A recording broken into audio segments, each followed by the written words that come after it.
Então, dando continuidade ao nosso curso, a gente vai falar agora um pouquinho sobre lesão no menisco. Então, a lesão no menisco é a terceira lesão mais encontrada em joelho de corredores. E, normalmente, elas ocorrem de uma forma degenerativa, tá? Acontece de uma forma com uma sobrecarga mecânica ao longo de um período mais longo, mais prolongado. Quando a gente pega para ver a literatura, as lesões do menisco elas são decorrentes de instabilidade em pacientes com ruptura de ligamento cruzado anterior e é apontado entre 35% e 97% desses pacientes pode apresentar lesão de menisco. Porém, aqui está englobado tanto lesões traumáticas quanto indivíduos que fizeram uma reconstrução ligamentar e posteriormente tiveram uma lesão no menisco. Mas quando a gente pega para ver estritamente corredores, a lesão de menisco ela acontece de uma forma degenerativa, de uma sobrecarga mecânica ao longo do tempo. E qual que é a função do menisco no nosso joelho? Então ele tem como principal função a centralização, né, dos côndilos femorais durante o movimento. Ele funciona também distribuindo e diminuindo as forças de carga, né, de compressão. Então a gente tem o fêmur, que vai se articular com a tíbia e nesse platô tibial para evitar essa carga direta osso com osso ou cartilagem com cartilagem. Esse menisco ele trabalha com uma espécie de coxim, distribuindo de uma forma melhor essa pressão. E ele tem também a função de facilitar a nutrição da cartilagem, pois conforme acontece, né, ocorre um movimento no joelho, ele auxilia na distribuição desse líquido sinovial. E as lesões no menisco em corredores, como já dito, elas acontecem de uma forma de degeneração e normalmente elas estão associadas a lesões condrais. Então essa sobrecarga mecânica desses indivíduos praticando corrida ao longo do tempo não só sobrecarrega os meniscos, né, que são estruturas que servem para diminuir essa carga axial, mas também quando eles machucam, eles deixam de distribuir essa energia e a cartilagem acaba sendo sobrecarregada, então ocasionando lesões condrais. A lesão do menisco também está comumente associada a derrames, então quando a pessoa tem dor, o joelho incha e chega sem saber explicar para a gente um mecanismo de trauma, a gente logo suspeita de lesão de menisco. Essa dor ela pode ser inclusive noturna e normalmente quando esse indivíduo realiza a flexão do joelho e o atleta ele não precisa saber ou ele não consegue muito bem delimitar para a gente quando teve o início dessa dor. O joelho dele começa a doer de uma forma insidiosa e essa dor vai aumentando e principalmente incapacitando esse indivíduo, fazendo com que ele vá procurar algum tipo de auxílio. Então, o menisco, às vezes, mesmo quando ele está começando a degenerar, ele pode ficar de uma forma assintomática. E essa pessoa com esse menisco com princípio de lesão, né, assintomático, ela tem uma maior facilidade em se lesionar. Ou seja, esse menisco ele tem uma maior probabilidade de se romper e dessa lesão ficar maior e sintomática. Qual que é a abordagem da fisioterapia normalmente para as lesões do menisco? Na verdade, esse indivíduo ele vai ter duas opções, né? Tratamento conservador, tratamento cirúrgico, mas quem define isso é o indivíduo juntamente com a equipe médica, então em conversa com o médico, em conversa com a fisioterapia. De princípio, a maioria dos médicos tem por fundamento indicar o tratamento conservador, então a fisioterapia vai ter um trabalho importante com esses indivíduos, mas se esse indivíduo por algum momento optar ou tiver a necessidade de fazer a cirurgia, também vai passar um período lá com a gente na clínica fazendo algumas intervenções, tá? Então a fisioterapia ela é fundamental para corredores que apresentam lesão em menisco. E a tendinopatia? A tendinopatia é uma lesão muito frequente em qualquer tipo de esporte, tá? Mas para corredores ela também é muito frequente porque a demanda desse indivíduo funcional, tanto para propiciar, promover o movimento, quanto para absorção da carga, né, como um amortecedor natural que a gente já discutiu, que a musculatura é durante o movimento, ela impõe grandes cargas aos tendões dos corredores. Então, um tendão normal ele pode aguentar cerca de 50 a 100 newtons por metro quadrado. O que isso reporta para a gente? Que essa amplitude entre 50 e 100 newtons vai depender muito da capacidade desse músculo, desse tendão e de qual articulação ele está envolvido. Falando basicamente aqui nessa aula sobre joelho, a gente vai abordar muito o tendão patelar, tá bom? Mas a gente tem que ter em mente que boa parte do que a gente está falando aqui também vai servir para o tendão dos flexores. Então, um tendão ele evidencia a ruptura de algumas fibras de colágeno quando estirado aproximadamente 4% do seu comprimento total. Ou seja, o tendão ele funciona como uma corda. Ele tem garantias, né? Ele tem uma boa função para tolerar cargas de tensão. Só que essa tensão não pode ser tão acentuada como acontece no ligamento, por exemplo, porque se esse indivíduo ou se esse tendão tiver muita elasticidade, esse indivíduo perde em função. Então, o músculo na contração muscular não vai ter a sua função totalmente transmitida para o osso, logo a função vai estar prejudicada. Então, o tendão, antes de se romper, ele tem ali uma capacidade de tolerar até 4% do seu comprimento total. E como que acontece a tendinopatia? Normalmente, ela ocorre por sobrecarga. Essa sobrecarga vai gerar força de cisalhamento ou de cargas compressivas, fazendo com que esse tecido, né, esse tendão, fique enfraquecido e comece a se degenerar. Então, o tendão ele tem baixa resistência ao estresse de compressão, cisalhamento e flexão. Ele é muito bom para tensão. E aí a gente constantemente lidar no dia a dia com pessoas falando tenho tendinite. Algumas vezes, alguns médicos até fazem prescrição médica e falam já é uma tendinose. Qual que é a diferença dessas duas nomenclaturas? Então a tendinite acontece, né, ou pelo menos é assim definida na literatura, como a presença de processo inflamatório. Essa lesão no tendão ao longo do tempo faz com que esse tendão comece a se degenerar. Então, essa degeneração patológica, ela não tem a presença de células inflamatórias. Então, fica definido como tendinose. Ou seja, quando essa lesão não tem mais aspectos inflamatórios, ela é definida como tendinose. Então, na figura que vocês estão observando, a gente observa 3 imagens. Do lado esquerdo do slide, a gente vê um tendão normal, onde a gente vê as fibras de colágeno bem organizadas. Na figura do meio, a gente vê um tendão patológico, onde as fibras de colágeno ainda estão organizadas, porém a gente já consegue perceber essas partes brancas que são infiltrados inflamatórios. Então, ali, histologicamente falando, a gente pode definir que é uma tendinite. Porém, ao longo do tempo, quando não há uma resolução dessa lesão, esse tendão ele começa a se degenerar. E é o que a gente vê agora na figura 3, que está do lado direito do slide.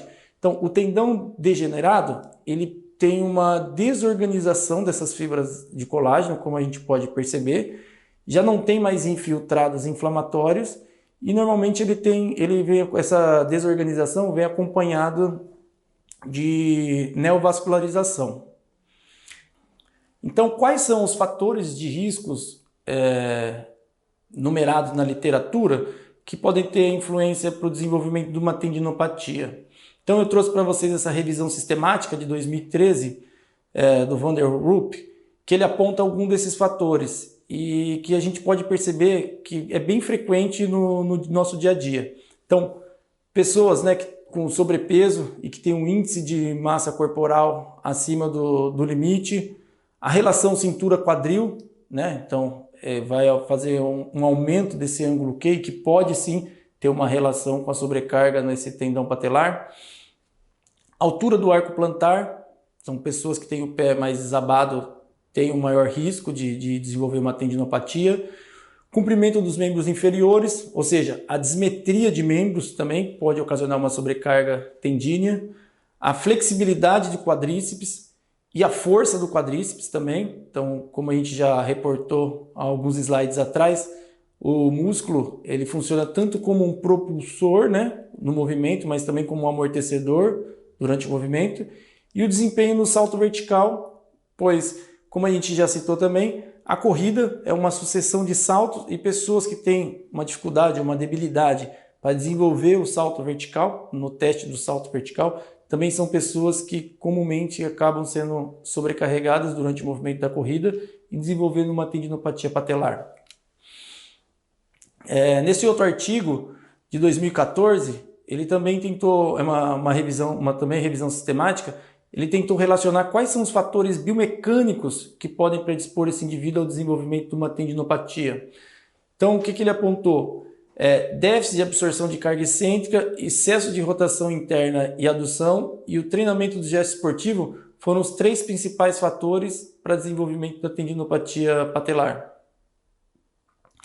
A gente tem que ter em mente também que fatores de riscos intrínsecos, como raça, sexo, genética, estrutura, densidade óssea, força muscular, amplitude de movimento, dieta, composição corporal, tipo de pisada, movimento biomecânico incorreto, ou seja, as diferentes populações que se existem, as diferentes pessoas que existem, podem sim ter influência no desenvolvimento da tendinopatia.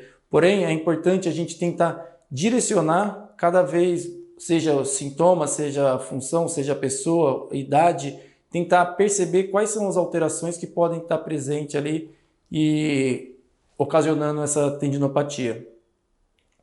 Como fatores de risco extrínsecos, os principais apontados no artigo publicado em 2016 por Reiki foi o volume de treino. Então, a frequência, duração e a intensidade do treino são 3 coisas distintas, mas que vão interferir diretamente no volume.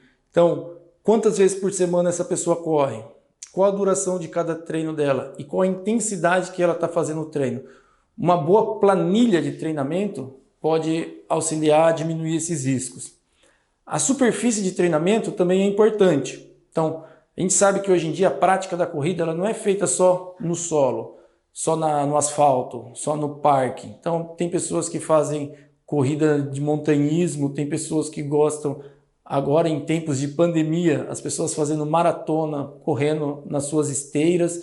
Então, tudo isso pode ter influência e é um fator extrínseco que pode desenvolver a lesão. O calçado, então a gente vai ter um momento do curso que a gente vai abordar diretamente o calçado, mas a gente sabe que o calçado pode ser importante para um determinado tipo de indivíduo. Atividade específica do esporte, então o movimento, né, a mecânica que esse indivíduo precisa executar, e as condições ambientais para a prática esportiva. Então, por exemplo, uma pessoa que corre no extremo, num lugar muito quente, vai ter um desgaste físico, fisiológico aumentado. Isso vai prejudicar a capacidade muscular dela e pode sobrecarregar o tendão. Direcionando um pouquinho esses fatores de risco para o nosso dia a dia, o que a gente precisa ter em mente e precisa perceber já num primeiro momento, quando a gente está tratando esses indivíduos que chegam com uma tendinopatia. A forma que esse indivíduo executa o movimento funcional do agachamento. Então, como vocês podem perceber na figura, tem uma pessoa, um sujeito fazendo um agachamento, descrito como certo e como errado. Vocês podem perceber que na figura certa, essa pessoa distribui bem o movimento ao longo do joelho, do tornozelo e do quadril. E essa alavanca de movimento, de flexão de flexão do tronco, extensão do tronco, ela fica facilitada quando essas energias estão bem trabalhadas. Da mesma forma com a pessoa que executa o agachamento errado, como na figura lateral, ela acaba fazendo um movimento muito no tornozelo e no joelho. Ela coloca esse joelho um pouco mais à frente, e aí a gente coloca essa pessoa como um padrão quadricipital, né? Porque ela usa muito do joelho e do quadríceps, e usa muito pouco os extensores do quadril, né? Que seria o glúteo máximo, e ela divide de uma forma desigual esse movimento. Então ela acaba sobrecarregando esse joelho, sobrecarregando esse tendão patelar.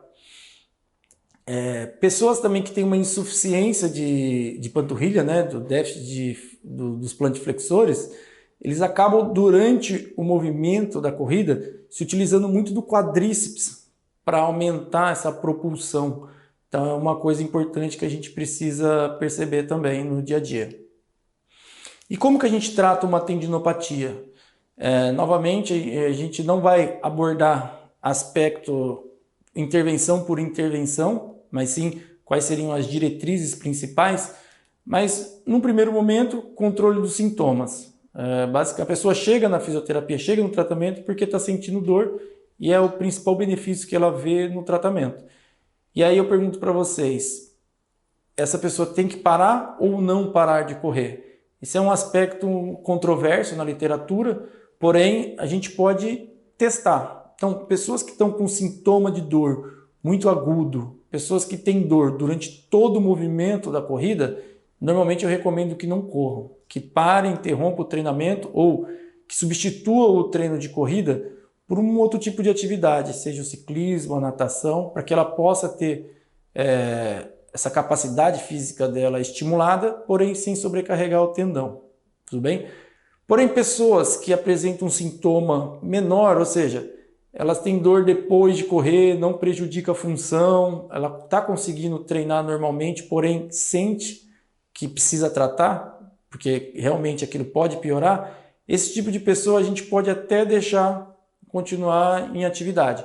Porém, o recomendável seria diminuir um pouco o volume de treinamento dela, diminuir a intensidade dos treinos dela, para que esse estímulo que ela dá, seja diário ou semanal, acabe não interferindo e prejudicando o tratamento. Como que funciona em relação às intervenções que a gente vai fazer? O fortalecimento é o aspecto básico. A maioria dos artigos científicos que a gente aborda, falando sobre tendinopatia, aborda os exercícios ativos, tá? Então eu tenho por costume, e a gente está falando aqui no curso muito da minha prática, o exercício sempre que possível. E normalmente é possível desde a primeira sessão. Então a gente pode começar com exercícios isométricos, exercícios isotônicos, exercícios excêntricos. A gente pode evoluir para exercícios isoinerciais em algum momento, mas o importante é que esse exercício seja feito de uma forma ativa. Por quê? O tendão ele vai ser reparado de acordo com o que o corpo vai estimulando ele. Então existe uma propriedade física do nosso corpo chamada mecanotransdução, ou seja, toda vez que ocorre uma contração muscular, essa contração estimula esse tendão, claro, para poder o músculo, toda vez que o músculo se contrai, para que haja um movimento, ou pelo menos a tentativa do movimento, há um estímulo de tensão nesse tendão, e é esse estímulo que vai favorecer, que vai sinalizar ao nosso corpo para a produção do colágeno mais saudável, e esse colágeno que vai auxiliar no processo de reparação desse tendão. Normalmente, indivíduos que têm tendinopatia, que simplesmente param as atividades, muitas das vezes têm os sintomas diminuídos ou os sintomas acabam ficando ausentes. Quando eles retomam a atividade dinâmica, eles voltam a sentir dor, tá? Por quê? Porque a diminuição do estresse tira o estímulo da dor, porém, aquele tendão é um tendão que, em repouso, ele não consegue ser estimulado ao ponto de se tornar um colágeno mais saudável e a ponto de futuramente poder receber novamente carga. Então é importante que durante o tratamento as atividades ativas estejam sempre presentes. O treinamento sensório-motor é muito importante, então vocês podem perceber no vídeo aqui no slide uns exercícios de baixa intensidade na cama elástica, onde eu ensino essa paciente a fazer o movimento de absorção tanto antero-posterior quanto lateral, com feedbacks verbais, né? Ensinando para ela a colocar o quadril mais para trás para ativar um pouquinho mais os extensores do quadril, a posicionar melhor o tronco de uma forma mais alinhada, a não deixar esse joelho medializar. Então o estímulo verbal é fundamental para o treinamento sensório-motor.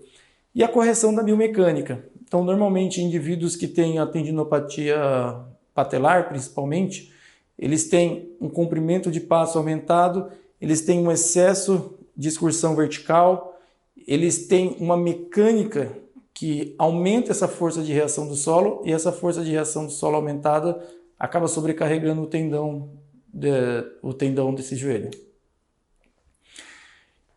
Então, a gente tem que ter em mente que a corrida, por característica, ela é uma sucessão de saltos. E claro, Conforme a gente aumenta a velocidade, maior a fase aérea, menor a fase de apoio. E durante esses saltos, esse indivíduo ele pode atingir 2 a 4 vezes mais do que o seu peso corporal durante uma prática de dia a dia. A gente tem que ter em mente também que um indivíduo, né, ele pode dar entre 800 a 2.000 passos por milha, e uma milha seria aproximadamente 1.609 quilômetros.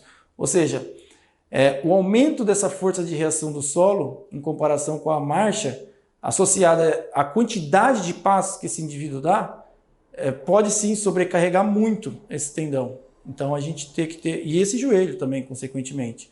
Então a gente tem que ter o corpo preparado para executar esse tipo de movimento. Então os corredores mais experientes, normalmente eles estão menos propensos a lesões, porque eles acabam percebendo as alterações no seu próprio corpo e acabam parando um pouquinho antes dessa lesão se agravar, tá? Até porque eles já vivenciaram lesões e eles não querem vivenciar experiências tão ruins assim. A gente tem essa capacidade, né, de memorização da lesão. Então os corredores mais experientes, eles tendem a se machucar menos ou pelo menos se machucar com a menor intensidade. Porém, um programa de treinamento parece claramente ajudar a prevenir lesões. Então, muitas das vezes, os indivíduos acabam correndo como forma de promoção de saúde, né? Porém, sem ter a capacidade funcional para executar aquilo. Então, eles acham que simplesmente a corrida vai ser o meio que vai levar eles a ser mais saudável. Porém, às vezes a corrida é o meio que vai deixar esse joelho menos saudável. Então, tem que ter um mínimo de preparo, de capacidade funcional para executar. Então, para a gente sintetizar uma abordagem terapêutica, né, quais intervenções a gente tem que fazer com corredores, pensando no tratamento do joelho, eu apontaria para vocês algumas que são de minha preferência. Então, controle de sintomas, basicamente melhorar a dor. O recurso, né, da crioterapia é um recurso bem importante, porém a gente tem que ter em mente que esse recurso ele vai ser utilizado nas primeiras semanas de dor, porque ao longo de um período, muitas das vezes a lesão já não tem mais nenhum componente inflamatório. O gelo ele pode até ser um bom analgésico, porém ele vai perder parte da função dele para essas pessoas. O fortalecimento dos membros inferiores é fundamental, tanto na tendinopatia, quanto na síndrome femoropatelar, quanto no atrito da banda iliotibial, quanto nas lesões de menisco. E esse fortalecimento não é simplesmente fazer qualquer tipo de exercício de musculação. Então, exercícios isotônicos, exercícios excêntricos. A gente sabe que o exercício excêntrico ele é fundamental para melhorar o controle neuromuscular, para estimular um tendão a ficar mais saudável. Inclusive, ele é superior ao exercício isotônico em comparação à sintetização de colágeno tipo 2, para tornar esse tendão mais saudável. O fortalecimento do core, então um corredor, ele é importantíssimo que ele tenha esse tronco bem estável para que os membros, né, a periferia, mas principalmente os membros inferiores, possam executar esse movimento de uma forma mais correta, sem sobrecarregar o seu joelho.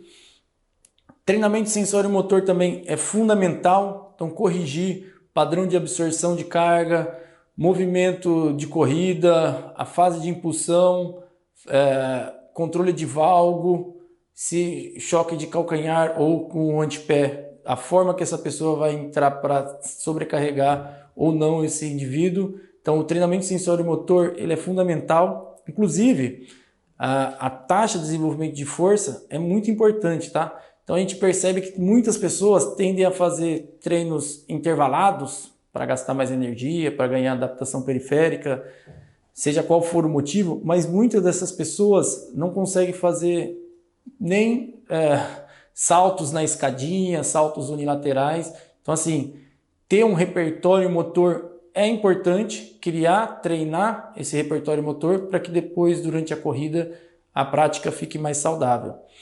E além das correções biomecânicas que a gente vai abordar mais para frente, né, com intervenções específicas, um detalhe importante é o retorno progressivo. Então, muitas vezes, esse corredor ele fica um tempo parado para se tratar e aí quando ele volta, ele quer voltar no mesmo estágio que ele estava antes.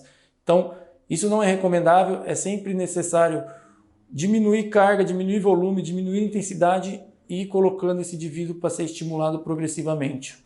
Então aqui tem algumas recomendações, exercício de 4 pontos para correção do valgo, o exercício de 4 pontos visto de um plano lateral, para que essa pessoa possa corrigir esse padrão quadricipital. O mini agachamento unilateral para mim é fundamental para um bom uso de um joelho saudável. E inclusive o exercício inercial. O exercício inercial é um equipamento novo aqui de uso no Brasil e que ele é ótimo para desenvolver potência muscular. Então, ele é descrito como um dos principais exercícios para o aumento de taxa de desenvolvimento de força, para ação muscular excêntrica e para melhora da performance. E pode ser também uma alternativa aí para você usar no seu dia a dia, tá bom?